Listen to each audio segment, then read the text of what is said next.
बिस्मिल्लाहिर्रहमानिर्रहीम। अस्सलामु अलैकुम वरहमतुल्लाहि वबरकातुहू। This is Muhammad Tayyab and welcome to my technical work 4173। तो हमने इंस्ट्रूमेंटेशन के ऊपर और प्रेशर की डेफिनेशन और प्रेशर की टाइप्स के ऊपर डिस्कस कर ली थी ऑलरेडी। तो आज हम प्रेशर मेजरिंग के जो प्राइमरी एलिमेंट्स हैं उनके ऊपर बात करेंगे। तो प्राइमरी एलिमेंट्स में हमारी बॉर्डर ट्यूब आती है, उसके बाद बेलोज आती है और डायाफ्राम। तो आज हम जिसके बारे में डिस्कस करने जा रहे हैं वो बॉर्डर ट्यूब है सी टाइप। तो ये सी टाइप बॉर्डर ट्यूब आपको सामने नज़र आ रही है। तो आइए हम आज इसके बारे में डिस्कस करते हैं, इसके पार्ट्स में डिस्कस करते हैं और ये कैसे वर्किंग करती है। तो इस तरह से ये बॉर्डर ट्यूब शो हो रही है और ये बॉर्डर ट्यूब पे जो फ्रंट पे इसका स्केल शो हो रहा है और पॉइंटर शो हो रहा है। और बॉर्डर ट्यूब को इनलेट प्रेशर देने के लिए यहाँ से पॉइंट इस्तेमाल किया जाता है, इसको कहते हैं इनलेट पॉइंट। ये हमारी बॉर्डर ट्यूब है, जब प्रेशर देता है तो ये एक्सपैंड होती है। ये लिंक होता है, इसको हम लिंक कहते हैं, जो कि इस तरह बॉर्डर ट्यूब और सेक्टर गियर को एक पिवट पॉइंट पर फिक्स करता है। तो इस पॉइंट को पिवट फिक्स पॉइंट कहते हैं। तो इस तरह जब प्रेशर अप्लाई किया जाता है, चूँकि प्रेशर एक फोर्स होती है जिसकी वजह से हमारी बॉर्डर ट्यूब एक्सपेंड होती है, जिससे गियर सेक्टर डायरेक्ट पिनियन के साथ मुंसलिक होने की वजह से पिनियन घूमने लगता है।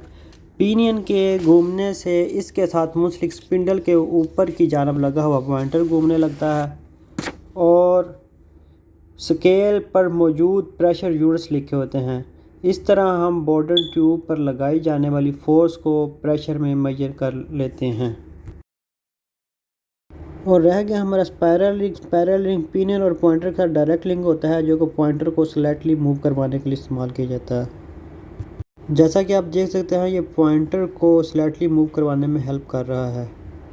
तो चलिए अब हम इसकी प्रैक्टिकली डिमॉन्स्ट्रेशन देखते हैं, बॉर्डर ट्यूब कैसे काम करती है। अभी मैं इधर से प्रेशर अप्लाई करूँगा। तो इस तरह लेफ़्ट साइड पे शो होने वाली गेज मास्टर गेज है, जबकि राइट साइड पे बॉर्डर ट्यूब नज़र आ रही है। आपने जो है ना फोकस रखना है इस बॉर्डर ट्यूब के ऊपर, बिल्कुल स्लो सी, बिल्कुल थोड़ी सी मूव हो गई है। ये आप देख रहे हैं, जैसा कि ये प्रेशर जो है ना राइट साइड पे आपने देखना है कि ये कितना मूव कर रही है। ये देखें किस तरह से ये एक्सपैंड होती है। जब प्रेशर अप्लाई कर रहा है तो ये एक्सपैंड हो रही है, प्रेशर छोड़ा तो भी वापस आ रही है। तो इस तरह बॉर्डर ट्यूब काम करती है। तो अब हम बॉर्डर ट्यूब के फ्रंट साइड पे गेज का पार्ट दिखाते हैं। जब बॉर्डर ट्यूब एक्सपैंड हो रही है तो नीडल भी जब अप जाती है, जब बॉर्डर ट्यूब नीचे आ रही है तो नीडल भी नीचे आएगी। जैसा कि आपने देखा कि इतनी डिटेल के अंदर मैंने आपको बॉर्डर ट्यूब की एक्सप्लेनेशन दी है और आप समझ गए होंगे ज़रूर इसका वर्किंग प्रिंसिपल ये कैसे काम कर रही है। और इसके साथ आप ये भी समझ गए होंगे कि चैनल को लाइक भी करना है, सब्सक्राइब भी करना है और शेयर भी करना है और साथ में बेल आइकन का बटन भी प्रेस करना है।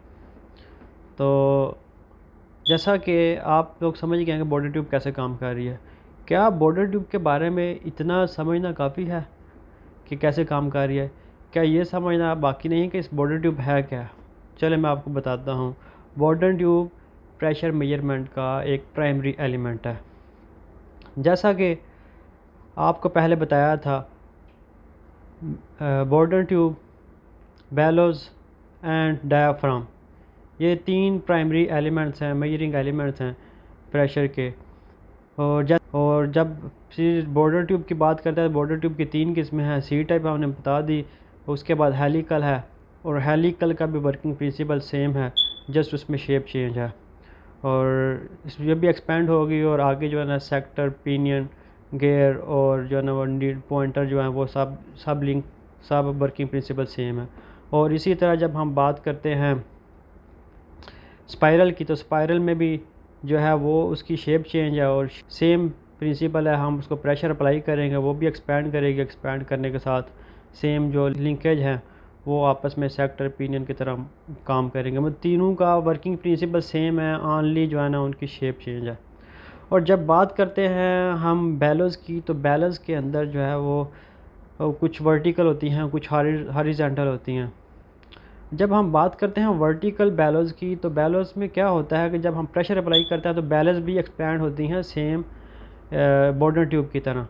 जब ये एक्सपैंड होती है तो इसके साथ ही आपको लिंक नज़र आ रहा है, ये आपका लिंक जो है ना ऊपर सेम जो बॉर्डर ट्यूब के साथ लिंक था लगा हुआ, ये एक लिंक के ये एक नीडल जो है ये आगे दूसरे लिंक के साथ जो है ना वो एक कनेक्ट हो रही है, और वो लिंक जो है ना वो पिवट फिक्स पॉइंट पे कनेक्ट होकर सेक्टर एंड पिनियन का सेम वर्किंग प्रिंसिपल की तरह काम कर रही है जैसे बॉर्डर ट्यूब काम कर रही है। लेकिन इसके अंदर सिर्फ बैलो है, इसमें वो स्प्रिंग नहीं है, वो ट्यूब नहीं है, इसमें बैलो है। जब का हम एयर देते हैं तो ये एक्सपैंड हो जाती है। और फिर हम इसमें एक और बैलो की आपको नज़र आ रही है स्क्रीन पे, तो ये बैलो दो बैलोज आपको नज़र आ रही हैं। इसका वर्किंग प्रिंसिपल समझना थोड़ा सा जो है ना वो बाकी है। इसको कैसे काम कर ये कैसे काम कर रही है, ये एक्चुअली में सिर्फ प्रेशर को मेजर नहीं कर रही, ये डिफरेंशियल प्रेशर को मेजर करने के लिए यूज़ की गई हैं दो बैलोस। इसके अंदर आप राइट साइड पे भी देखेंगे, लेफ़्ट साइड पे दोनों दो इनलेट पॉइंट्स हैं।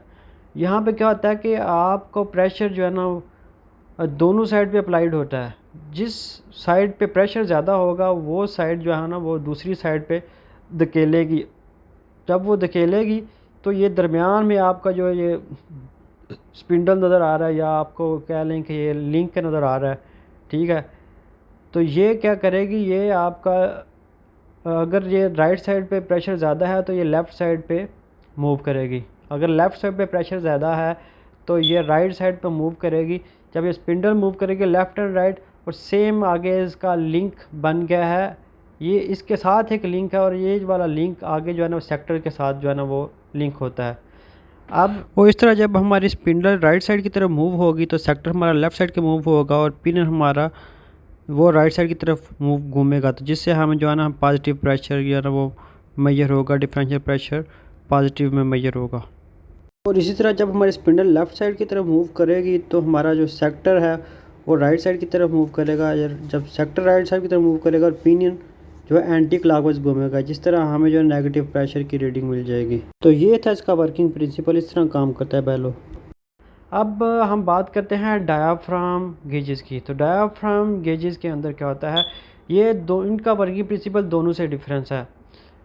लास्ट वाला प्रिंसिपल सेम रहेगा, लेकिन इसमें क्या होगा, इसमें ये डायाफ्राम है, डायाफ्राम से नीचे नीचे हम प्रेशर अप्लाई करेंगे। अब डायाफ्राम्स के ऊपर वाला जो हिस्सा जो आपको पार्ट नज़र आ रहा है, ये इसके अंदर ऑलरेडी लिक्विड फील्ड होता है। इसमें क्या होता है, जब हम प्रेशर अप्लाई करते हैं डायाफ्राम में तो डायाफ्राम बिल्कुल अपनी स्लो मोशंस में बिल्कुल थोड़ी सी मोशन भी करेगा, क्योंकि उसके अंदर ऑलरेडी प्रेशर मौजूद है। तो डायाफ्राम के प्रेशर बनने से ये जो लिक्विड इसके अंदर मौजूद है वो इंटरनली इसको प्रेशर बनाएगा, और जिसके साथ ये बॉर्डर ट्यूब मूव करेगी, और सेम एज इट इज़ जो हमारा बेसिक बॉर्डर ट्यूब काम कर रही है, नेक्स्ट उसका जाना वर्किंग प्रिंसिपल सेम होगा। तो ये हमारा बॉर्डर ट्यूब डायाफ्राम टाइप का भी होगा, क्योंकि इसके अंदर लिक्विड फील्ड आता है, बाकियों के अंदर लिक्विड फील्ड नहीं रहेगा। तो आज हमने तीनों प्राइमरी एलिमेंट्स भी डिस्कस कर लिए हैं प्रेशर के। ये सारा प्रेशर का हमारा तकरीबन कंप्लीट हो गया। हम नेक्स्ट जो वीडियो हम जो है ना इसके बारे में हम इसकी जो प्रेशर गेज की कैलिब्रेशन है हम वो आपको बताएंगे कि ये कैलिब्रेट कैसे होगा। और इसके साथ मैं आपसे इजाज़त चाहूँगा। अल्लाह हाफिज़।